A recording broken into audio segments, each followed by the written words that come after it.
Meteorologist is brought to you by Matex Heating, Cooling, Plumbing, and Electrical. Well, it is a beautiful spring day here at our Matex Weather Garden. The perfect day, I'd argue, for Ask Your Meteorologist with Jack Gurfin. Hey, Jack. Thanks so much for being here.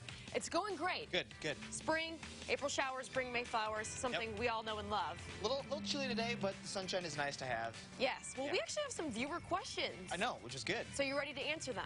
I'm ready to go. Okay. Yeah. Let's see if we can do this first one here. Okay. This one's from Peter Callway, who says, was asking, when was the last F5 tornado in Illinois? So we have the new scale now, an EF scale, which stands for Enhanced Fujita Scale. That was back in the, well, they used it up until the early 2000s. The F scale is out? So the EF scale, but they're essentially the same. Okay. There has not been an EF5 tornado in Illinois, but there has been an F5 tornado in Illinois. And the last one that we had was actually up in Plainfield, Illinois, which is a little bit closer to like Joliet and places like that. So if we take our graphics here, we can see that we'll have that pulling up here. Now the Plainfield tornado, that one was to the north of us, and that one was on August 28th of 1990, so it's been a little bit. But that was the last EF5 tornado, or the last F5 tornado, I should say, that we had. You can see that the tornado left a scar across the earth. So not only did it do damage across the city of Plainfield, but also just ripped up the ground, too, like that. That's incredible to see. Now, there's still some country here, it looks like. I was wondering, correct. Does the landscape matter when it comes to a tornado and touching down? Is it more likely to happen in the country, or do we still see things like this in a cityscape or a suburb? It can happen. You know, there could be an F5 tornado could touch down in Chicago. Like, it could happen. Okay. It's just luck that it hasn't happened. But, bad luck. Yeah, Dallas, Texas. Yeah. Dallas, Texas could, but I mean, you've heard it. You know, Moore, Oklahoma.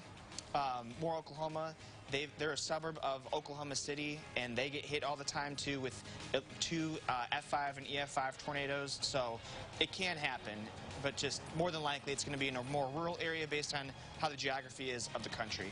Okay, thanks for that explanation.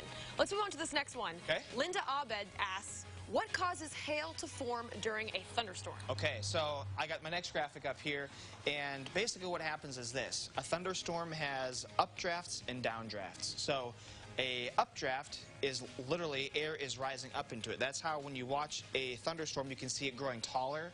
That's the updraft. That's the convection, the warm air causing it to rise. So if you get a water droplet that gets stuck in the updraft, it's going to go up, and as it goes up, it gets colder, and then it freezes, gets a little too heavy, it follows the downdraft, and then it gets picked up again by the updraft potentially, and it will do that again over and over again. So you're adding more and more layers of freezing rain onto this. So this little itty-bitty ice pellet becomes bigger and bigger and bigger because it keeps on going up and down in the updrafts and the downdrafts. And then when it gets too heavy, so even the updraft can't even keep it up there, then it falls down. Yep, okay. As hail. Yep. We're running out of time here, but free to ask, do tornadoes form over flat, dry terrain more often than around rivers? Kind of similar to my question. It's kind of similar, yep. And I would say that technically it is more likely that it would, only because there's more land in the U.S. compared to water. But tornadoes easily can go over water. They can form over the ocean. They can form over the Great Lakes. We call those water spouts. And a lot of times a river or a body of water is not going to really hamper that. So as we take my graphics, I don't think we're on graphics right now. I will see if I can't back it up here with that. But that tornado goes across that body of water right there. And when that happens, a lot of times the storm is already strong enough to just push the tornado over it. It actually doesn't matter if it's water or not. If it's over water that's cold for a long time, like let's say right now, a storm was going over Lake Michigan that had a tornado on it. Water spout. The water, well, it's a tornado, then it goes over the water, it becomes a water spout. Okay. But then the water, if it's cool, that's just not the good, favorable conditions, and then that would likely die out. But it can happen.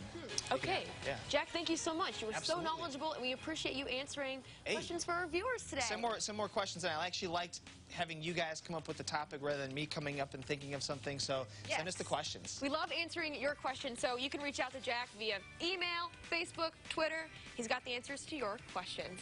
All right, coming up, Tim is